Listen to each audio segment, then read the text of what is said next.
Hello and welcome back to the What the Falk Sunderland preview show. The games are coming thick and fast as they have done all season, and whilst last night's home goal with Huddersfield did dent our playoff hopes, we do have a huge chance if we can rectify that on Sunday, because we are facing fellow playoff hopefuls West Brom at the Hawthorns. There can be no doubt that the outcome of the game will be absolutely pivotal to both our season and West Brom's, and to help me preview the game is the always excellent Louis from the Baggies podcast.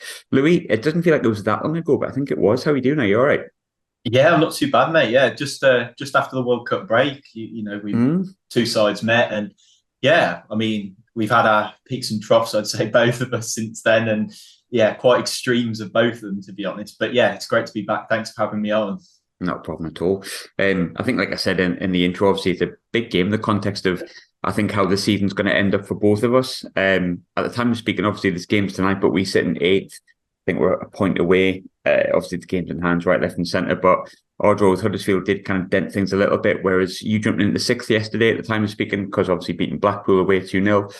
Obviously, a big result, which I think, doesn't matter really how it comes. A win's a win at this stage for sides like us and where we're placed. But how was the performance and the result as a whole? Yeah, first half, it was very much the same as the previous Stoke game before. We've had some real struggles on the road, as I'm sure you'll have seen, where we think we lost 7 out of our 8 home games before that away game. Sorry, before that Stoke win. And in the first half of the Stoke game, we were shocking. Went deservedly a goal down. Could have happened the same against Blackpool. I'd argue maybe a lesser quality side kind of came into our favour there because they had a couple of chances in that first half and didn't take them. And thankfully, we got the upper hand and scored quite early on, which helped as well. But the performance in the first half wasn't great. The second half, I think Blackpool kind of tried to come on to us a little bit more. But we ended up playing through a lot of their pressing, and it became a little bit easier for us as they came out to play a bit more because, as at the bottom of the table, you need to try and fight for every point, and that's what Blackpool were doing, especially at home. So that was impressive, the second half performance. And I think, like yourselves, we've had plenty of injuries, plenty of key players missing, and it's just an absolute the car crash really with the squad and the way it is. And we've had another injury to Nathaniel Chalabar, and Taylor Gardner-Hickman came on and scored, which was brilliant. So to see some of the, I guess, fringe players coming in and starting to do well kind of gives us a little bit of confidence that maybe, all things injury crisis may not actually be that bad. But yeah, I was reasonably impressed with the performance last night. Obviously, we will definitely drop out the top 6 tonight because Coventry and Blackburn play each other, and obviously they're going to get a point. Somebody's going to get a point somewhere in that game. So yeah, that would be difficult. But just to be there after the poor run of away results we've had is enough for us, really. And to see the application, the determination kind of coming back into the squad, especially last night in the second half against Stoke, it's just nice to see, to be honest. It's nice to have a better end to the season and at least be entertaining, even if we don't quite reach our goal.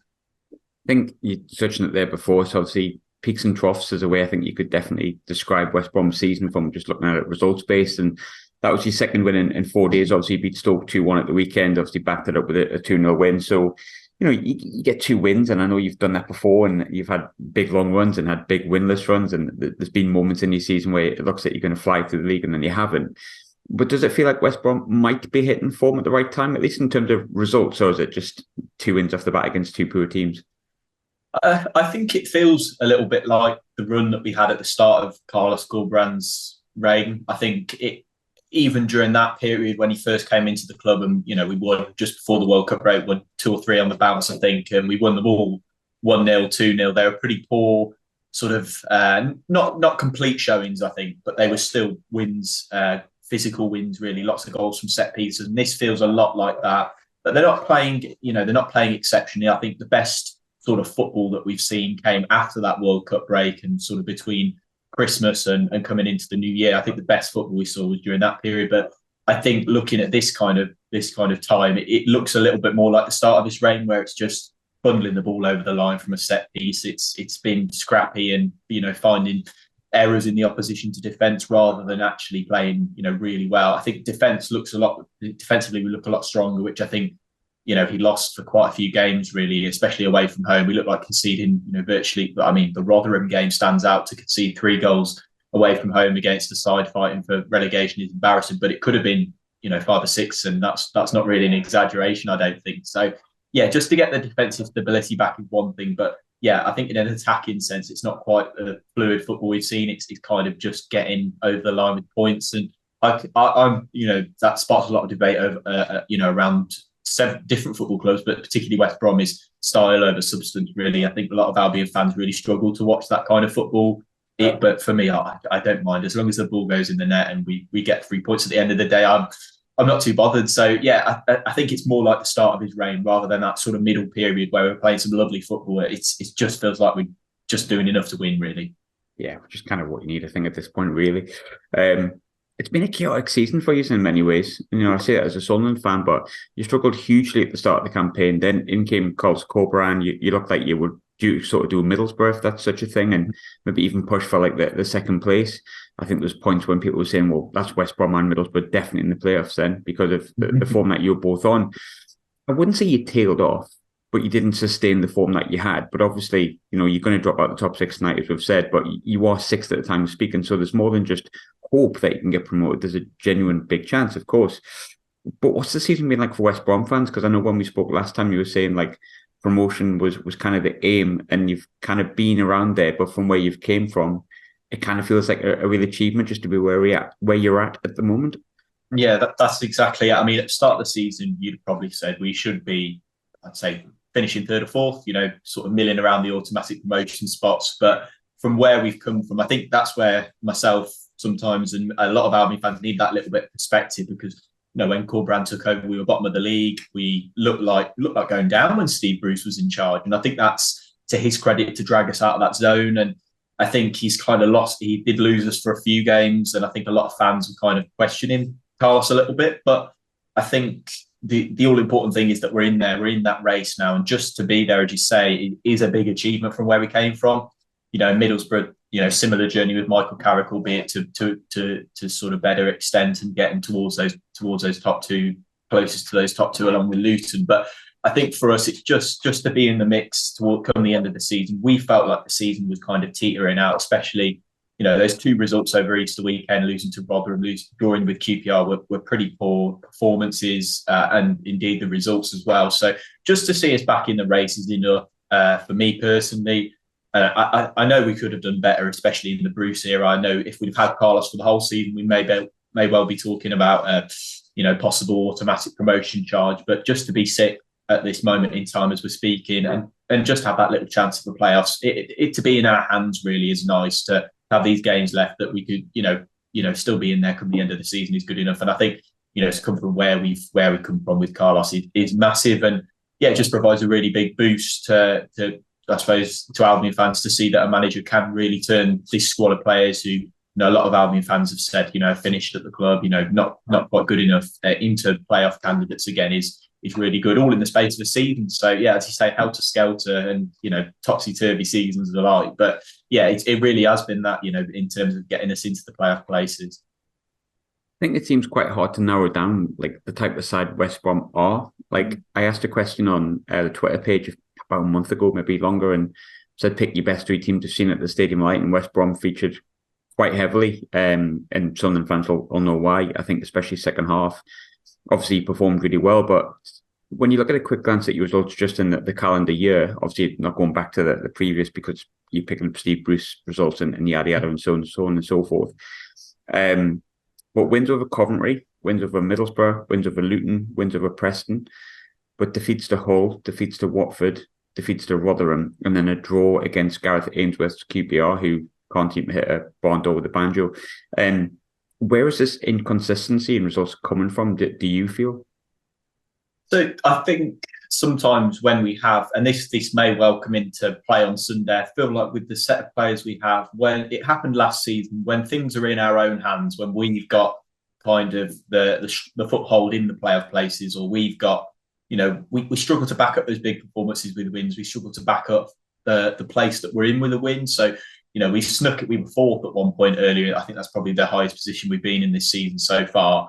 And all of a sudden you saw us get into 4th. All the fans were going, right, that's it. Now let's charge towards those automatic promotion spaces. And the players kind of began to lose a bit of confidence. I don't know. It's a little bit weird. And I think that's what Corberán's kind of had to contend with. But I think in doing that, he's gone back to basics. But as you say, the wins over like Middlesbrough was the best performance of the season for me. I thought that was, the obviously best team we've beaten, but also the best performance, especially defensively. I think we gave them next to nothing in that game, and that would be what gets me a little bit confident in a way about if we do get into the playoffs. I think that game management from Corberán kind of looks quite promising. But yeah, I guess the inconsistency is kind of what has held us back. There's been too many draws, there's been too many losses away from home, and I think that patch, as I said there, that this kind of lull in 2023, sort of last couple of months has really stifled us from really mounting or solidifying a playoff place at least. So I think we could be up there where Middlesbrough and Luton are, but I think that lull,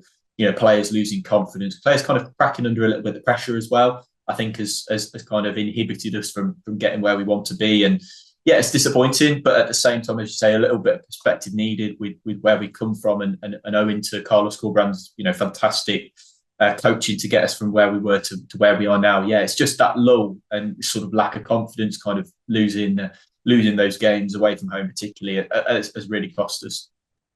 Touched on there about sort of cracking under pressure, and I think it's maybe not fair to kind of level out of Middlesbrough, but we have seen a point where we thought, well, hang on, they might actually catch Sheffield United here, and then they've kind of lost random games with Drew Bristol City and so on and so forth. There's certain games where they've cracked, obviously West Brom where they lost as well.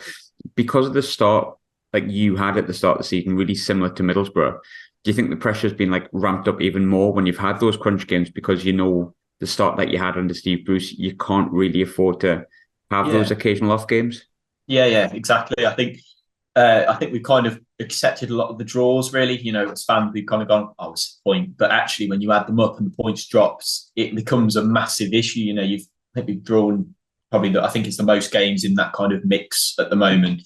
And I think, far too many times we've kind of gone, oh, well, it's just a point, it's fine. And I think, the players, as you said there, perhaps, look into the Bruce era, they've kind of gone, we dropped too many points there, we can't really afford to drop it, and placing a bit of pressure under ourselves. Whereas when we were kind of striding up the table and, winning just for fun, really, when Corberán came in, it was kind of like, it was a momentum thing, but also, there was no pressure on you. It's just get as many wins as you can, see how far you can get at the table. But as soon as the fans start seeing that table, you see the effects of Corberán's coaching and what's happened to come into play. That's maybe where that pressure's come in. And, as you said, we drawn and lost too many games under Bruce. And I think the players kind of feel that they can't drop any more.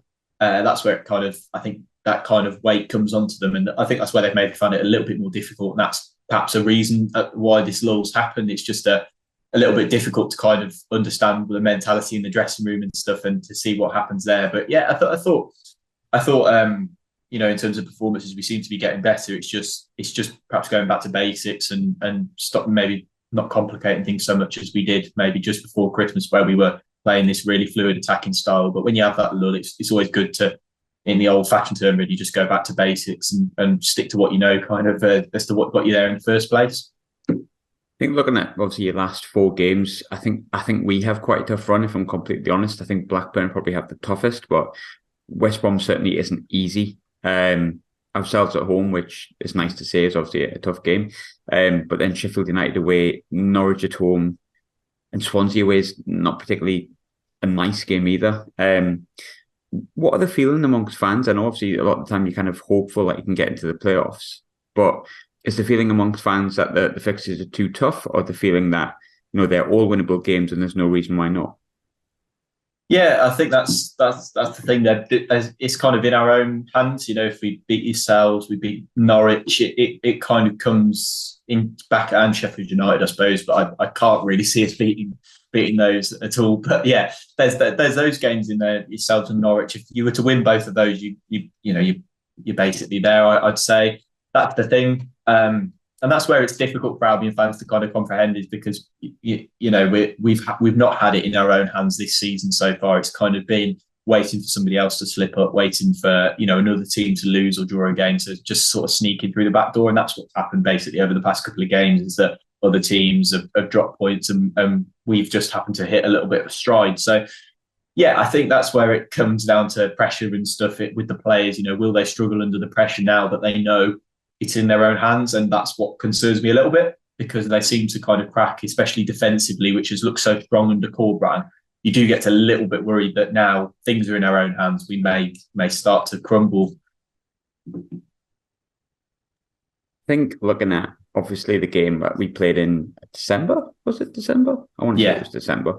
I can't remember, the season's been so like all over the shop, but obviously Monday night we took the lead through Diallo, and it was a penalty, played relatively well. I think Pritchard missed an absolute sitter to put us sort of 2 up. But I remember towards the end of that first half, a lot of us spoke about how your right hand side was just overpowering us. And I think a lot of the chat on Twitter and half time was, look, sort that out. We should be able to see this game out. As it was, we didn't. And Jed Wallace in particular was really, really good down that right hand side and was one of the better players we've come up against this season, particularly in that game. He's got 5 goals, 8 assists this season. Obviously, that's vital. That's 13 goal contributions. How vital is he to any hope you have of promotion this season from the playoffs? Yeah, he's an interesting case, Wallace, because although he's been really good overall this season, probably a contender for player of the season, he hasn't been particularly great, I'd say, over the past couple of months. I think he relies a little bit. I think, as I say, we tried to develop the style into more of a possession-heavy style, trying to be a bit sort of more swanky on the ball. And I don't think that quite suits him. I think, you saw against Sunderland how good he was kind of in transition. I think that's where he sort of flourishes. And that's where that form came from, because we were sort of sitting deep and then hitting on the break and defending, soaking up pressure, and then sort of, coming out of our blocks in that way. But I think now we've trying to advance the style, it's kind of looked a little bit out of place. I think at Millwall, see another very transitional side, kind of hit you on the break, trying to get numbers up the field as quick as possible. I think that's what he's suited to. And I think with the development of the style that, for a little bit of period of time did work, but now it's, just a couple of weeks ago decided to go a little bit wrong. I think he struggled a bit in that, but overall this season he's been fantastic. I mean, his crossing's been probably one of the best across the ball I've seen in recent years at Albion. He seems to very little backlift on his crosses. He seems to just kind of whip them across the 6-yard box. A defender wouldn't expect it, to be honest. So a lot of our attackers aren't expecting it either. That's why it ends up going out for a throw in. They seem to be a foot, sort of half a yard behind him. But I think he's been fantastic. But the thing is his work ethic. I think he suits Corbrand's kind of defensive system, because we kind of sit deep. I think he works very hard up and down that right channel, as you say, that he causes a threat attacking wise, but defensively as well. He's also really useful to have as kind of a second right back at times, really, because he's happy to do that defensive work. He's happy to dig in and kind of sit back. So yeah, for me, Wallace has been brilliant. I think, the numbers you said there, he's just had a little bit of tail off in recent months, but that's not necessarily to do with his efforts, more to do with the style and whether it suits him. But yeah, as you say, if we get anywhere near promotion this season, it'll be largely down attacking wise to him, because as you say, he's put in the numbers and of course the performances to warrant, being up there as one of our players of the season. I think another 2 players that I felt a bit like Mystic Meg at the time, because obviously I came on your podcast and I think I said that Tom Rogic was the one that worried me, because I'd seen what he'd been like at Celtic up here in Scotland, and lo and behold, he went and scored. And then I think Daryl DK got obviously the winner late on. I looked at obviously the most recent game, Blackpool, watched the highlights. I see that Rogic came off the bench, but I see that's still the only goal that he scored. It was the one he scored against us, which was a beauty, to be fair to him. And DK obviously caused loads of trouble, because you talked before about the delivery from Wallace, and that DK seemed to kind of be one of the only people that managed to, if I remember correctly, bully Danny Barr a little bit in that game, especially in the second half. He wasn't even on the bench from what I can see yesterday. How likely are we to see those 2 players? And is it an injury, or is it a case of like you've just got players that are getting in ahead of them at the moment? So DK is another injury case. Sadly, he's out for 6 to 9 months with an Achilles tendon injury. So that's his third long-term injury since joining the club in January of 2021. So yeah, we're disappointed to see that. And obviously he was devastated against Stoke. He kind of went up for a header and kind of twisted. It looked like he twisted his ankle, which, isn't a massive deal, but turned out he ruptured his Achilles tendon, which is obviously a massive deal. And keep him out until possibly the end of this year, maybe. So it's really devastating for him. As you say, he looked a real handful against Sunderland and in quite a lot of the other games. And I think he was just starting to get himself back into full fitness and kind of get back into the reckoning, make that starting spot his own. And it's just really unlucky. I mean, I feel so sorry for him, the way he's come to the club and never really had an injury history at Orlando or Barnsley. And all of a sudden he's come to us and he seems to be getting every injury under the sun. So yeah, it's upsetting for him, but yeah, hopefully we'll see him back at some point. But yeah, that's going to be a massive blow for us, and means that Brandon Thomas Asante will start instead of him. Tom Rogic, I mean, he played last night, and I thought he was really good when he came on for that last 20 minutes. You were a bit mystic, Meg, as you say, in the Sunderland game last time out, because we hadn't really seen very much of Rogic up until that point. But you were saying about how he can show his quality, and he did with a really nice goal. He scored against Chesterfield in the FA Cup, I think, which was it was a really weird goal. The goalkeeper came out to kind of collect the ball, and he sort of jabbed it but chipped it at the same time. He kind of lifted it into the net but also took his body with him. It was really, really odd goal, but yeah, he scored in that as well. I quite like Rogic, and I think he's a really useful player to have around. Swift has been the only reason I think Swift keeps his place in the starting 11 week in, week out ahead of him is because of his set piece delivery, and I think we've scored so many goals from corners, free kicks, thanks to Swift's delivery. I think that kind of keeps him in the team. Rogic I really like, though. I can't help but get a little bit excited when he comes on the pitch. I mean, he's not somebody who's afraid to take players on. He nearly scored last night against Blackpool. I think it was Grant who crossed it into him, and he kind of cut across the near post, and it was kind of like a sort of flick behind him, and he lifted it as again seems to be a bit of a trait of his, but he sort of hit it into the side netting. But I think he's a really useful player to have around the squad. But yeah, it'd be a shame to kind of see him, his contract's out. He's out of contract at the end of the summer, but we have got a year extension. I'd quite like to see that activated, because I think he could. There's something a little bit more to offer, I think, with Rogic that we haven't quite seen yet. But there's undeniable technical ability. I think it's just what's his best position, because I think he's played in quite a few. He's played on the wing a couple of times as well under Corberán, which obviously we wouldn't say is his best position. I'm sure you wouldn't either, Graham, but. He's a player that I like and I get excited watching, but he's just not quite found the minutes ahead of Swift, which is understandable because of the delivery that Swift has. But yeah, those two players, sadly not seen enough of them, and won't be seeing enough of certainly DK for in the near future. I think we've seen far too much of them that Monday night in December, sadly for us. But Rogic is, I think the word I'd use is cultured. I've seen it a lot up here, and he certainly, his goal at the Stadium Light was pretty much the Rogic I came to expect from watching him up here. But obviously I've pinpointed a few players there. Is there anyone that I haven't touched on that's in particularly good form that you're looking to maybe win the game for you on Sunday? So I've really liked Jason Malumbi of late. He scored twice against Stoke City. He's someone who I think has added a great deal of attributes to his game. I think last season he was a very just sort of ratty, tenacious midfielder. I think that was all that there was to him.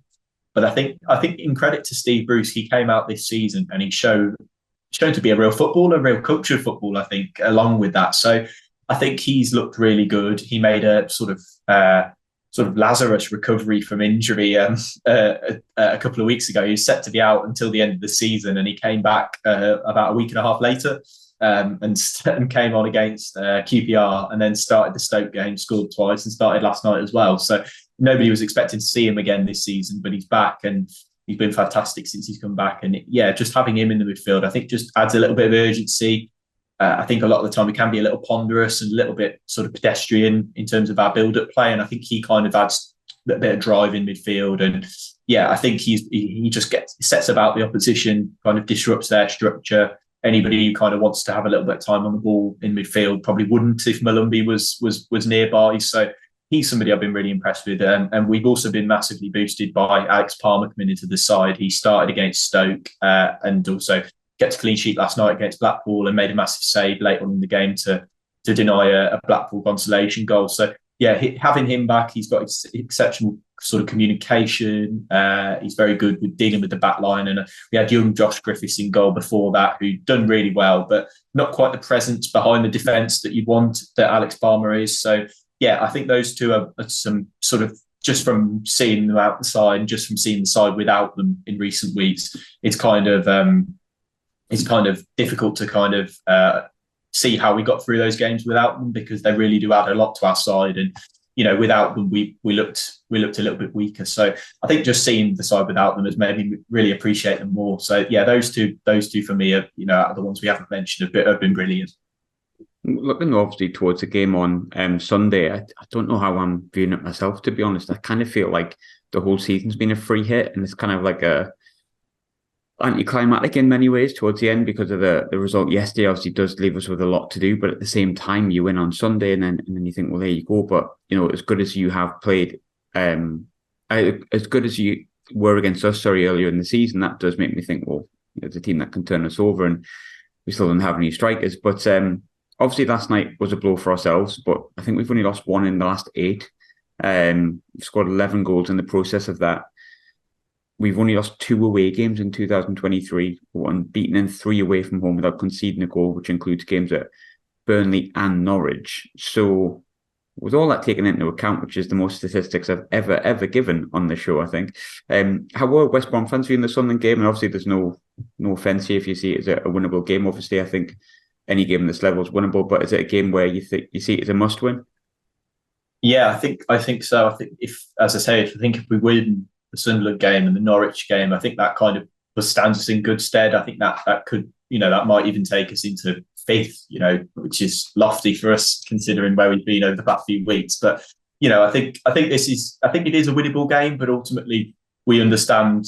Obviously, yourselves been on a decent little run, as you say there. That you've only lost, as you said, 2 away games in this calendar year, which is massive for yourselves. And obviously, we know Tony Mowbray very well at West Brom, so he's kind of another sort of thing that we've got to be wary of, because he's taken us to promotion once before. He clearly knows how to do it, and I think he's doing a fantastic job with yourselves. So yeah, it's just about keeping momentum and trying to build on those sort of basics that we've done in the past couple of games. I think it'll be definitely more difficult. I think you'll probably see more of the ball than ourselves. If I have to be honest, I think we're likely to kind of sit back and I guess soak up a little pressure and try and play on the break, even though it is at home. But yeah, it's just whether the players can feel the pressure now, because there is a little bit of pressure because they're there, but they need to continue this run of form in order to stay there at the end of the season. So yeah, we see it as winnable, but it's not one we take. It's not one that I'm sure they'll be taking lightly, because ultimately we know this game and the Norwich game are the 2 must wins of the season. If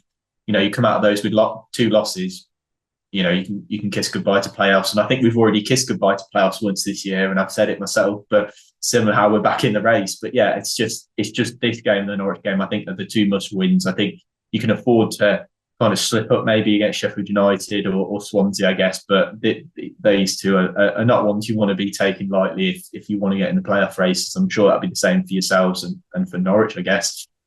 Yeah, I think from a Sunderland perspective, I think win on Sunday and you suddenly think, oh, hang on a minute. But obviously still work to do. But I think a defeat, it puts you too far ahead of us, and it probably puts it out of reach anyway, if last night didn't already, without sounding too defeatist.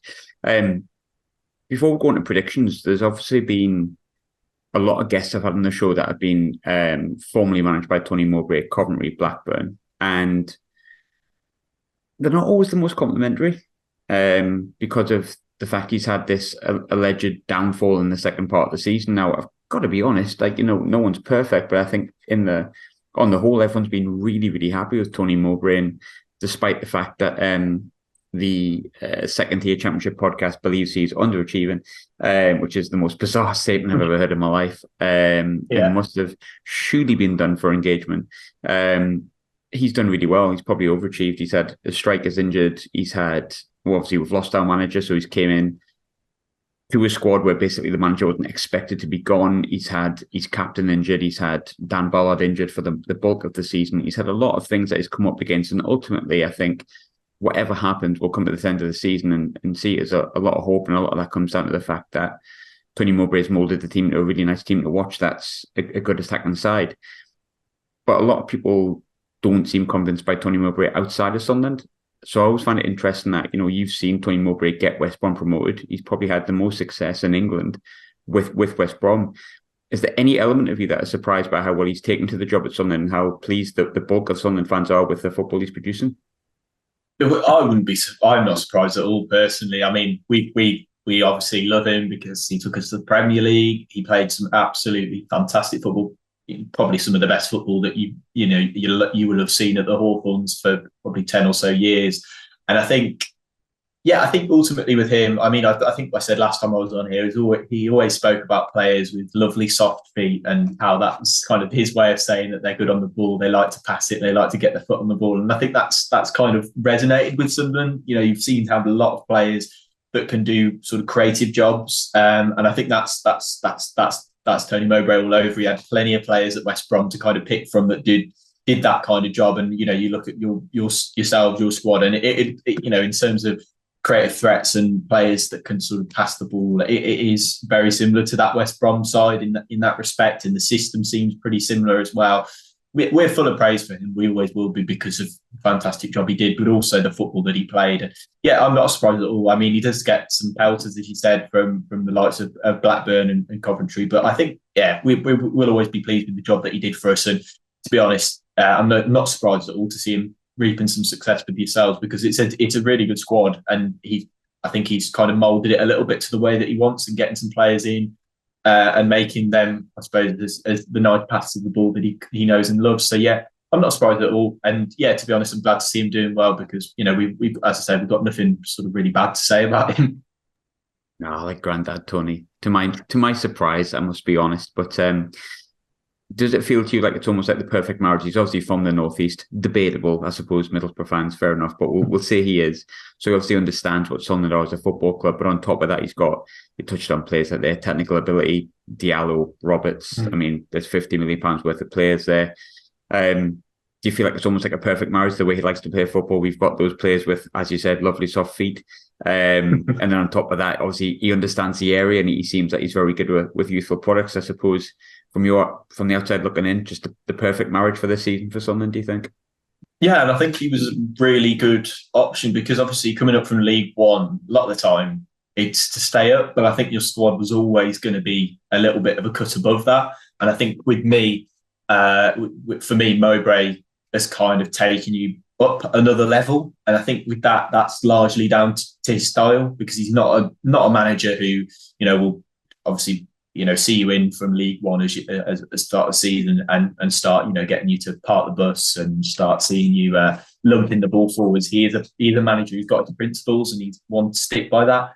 But I think also, as you say, your squad has blended quite well with the type of player that he likes to have. So with our squad, I think he actually spent quite a lot of money, but with yourselves, he doesn't seem to have had to splash the cash or whatever to kind of get the type of player he wants. And I think that's just how obviously Sunderland. You'll have obviously done your research as a club on him and how he would suit that style of play, and I think that's it's really good work to get him in. And yeah, it's just, like you say, northeast. It just worked well. Really, it's just a lovely match, and I've no surprise to see him do so well with yourselves, with the type of player that you've got in your squad. It's just for him, it's probably a dream to work with, having to kind of walk in, not to have to make too many signings, and to be able to deal with his style of player almost immediately.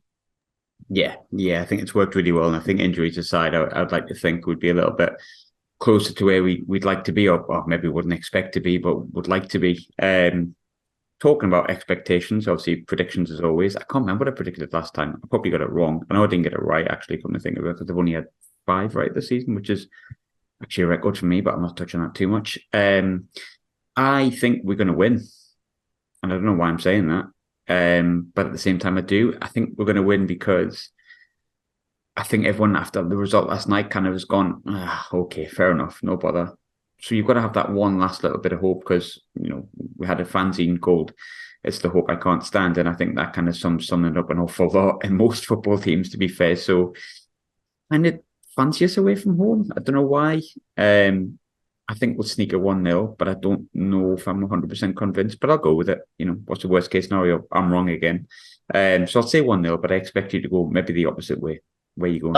I will go in the middle, Graham. I'll be boring. I think the first half that we've had first maybe sort of 20 minutes against Blackpool, first half against Stoke, I can see maybe taking a little bit of advantage and confidence from that, especially if we repeat that type of performance. So I say 1-1. I think you'll score early on, and I think we'll kind of switch it on at about sort of 60, 65 minutes and get a goal back. And I think that'll be that. Yeah, I'll go 1-1. Because I think that first period of the game does worry me a little bit, especially against a side of better quality than Stoke or Blackpool last night. So I'll go 1-1. A draw, that would help absolutely nobody. That sounds just about right, doesn't it, for a Sky Sports 12 o'clock Sunday game? Louis, obviously, there's the stuff you do as well. We talked about it before, but where can we find all the stuff that you do, which is very good?